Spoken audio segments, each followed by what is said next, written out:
a great day when you're hanging around. Nothing's ever gonna bring me down. Good times are coming our way. Whenever, wherever, whatever today. Today is going to be a great day. I am Nikki G, your host, and welcome to the Lone Doctrine, the food for thought exploration station and your place in making today better than yesterday. This month, we've been talking about empathy.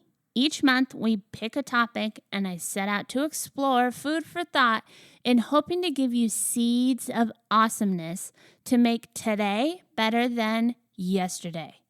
With that said, if you've tuned in with us all month, we've talked about empathy and others, but you might be thinking, what's in it for you?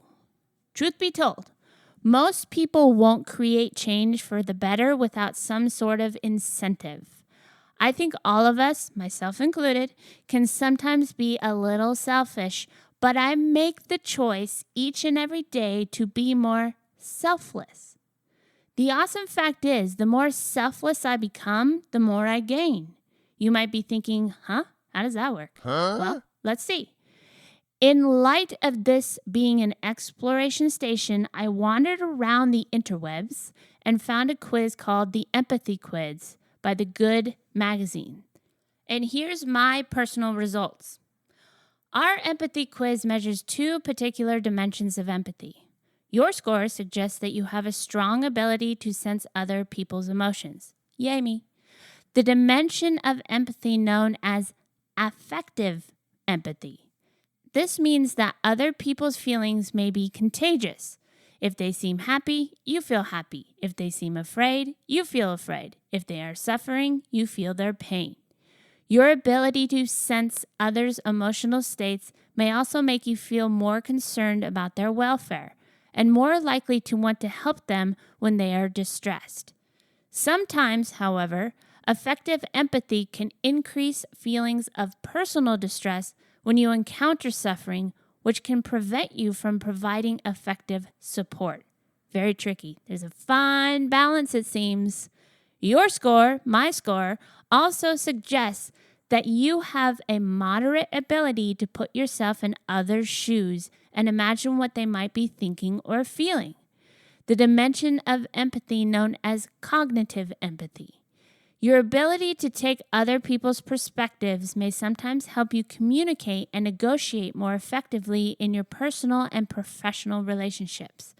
And it may also make you less likely to rely on stereotypes when trying to understand others' behaviors. So, it goes on to say, there's always room for improvement because empathetic, although somewhat innate, is something that we can work on.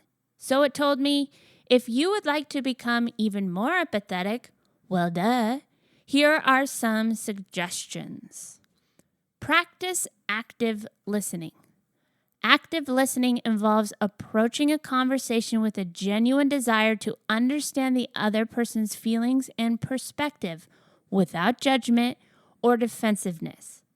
When you engage in active listening, you tune into what your conversation partner is saying without interrupting him or her, paying careful attention to their body language and facial expressions, and periodically repeating back to them what you think they're trying to say to make sure you understand them accurately. Research suggests that practicing active listening can increase empathy and improve relationship satisfaction. Here's another thing I should be working on. Share in other people's joy. Empathy is just not about commiserating. It can also be experienced in response to positive emotions like happiness and pride.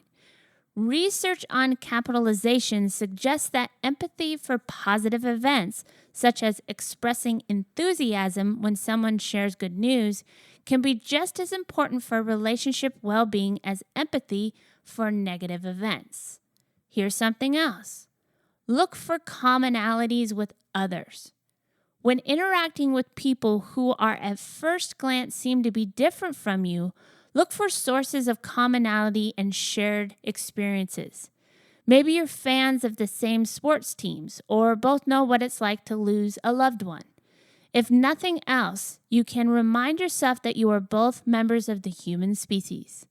Seeing your shared identity can help you overcome fear and distrust and promote empathy and cooperation. Now, this one's an interesting one. Read fiction.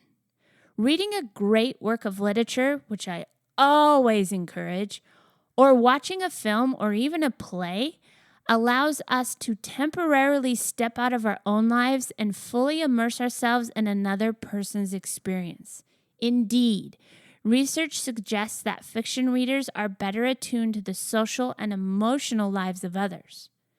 And pay attention to faces. Facial expressions communicate a lot about a person's emotional state. The Greater Good Science Center Emotional Intelligence Quiz can help you gauge your ability to read other people's expressions, and it can be used to practice and improve skills of emotional recognition. As I mentioned, the science behind our minds isn't exact, but there is so much to explore and more food for thought I hope to continue sharing with you. The Lone Doctrine is a listener-supported podcast, and we hope to have your help. If you found value in the Lone Doctrine, we would be so grateful for your support. We've partnered up with Patreon, which is a place where you can help us stay on air and keep our doors open in supporting our listeners in making today better than yesterday. Thank you for your consideration, your support, and a very special thank you to our current Patreons who make the Lone Doctrine possible. We hope to see you at patreon.com/Lone Doctrine. patreon.com/Lone Doctrine. No matter what you do, whether it's your strengths or your weaknesses, all of it is good to work on because it makes you that much better of an empathetic listener. Thank you for your consideration in becoming a member of the Lone Doctrine on Patreon.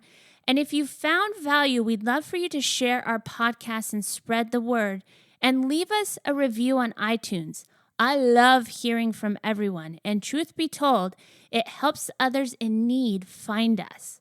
So thank you beyond thank you, and keep fighting the good fight.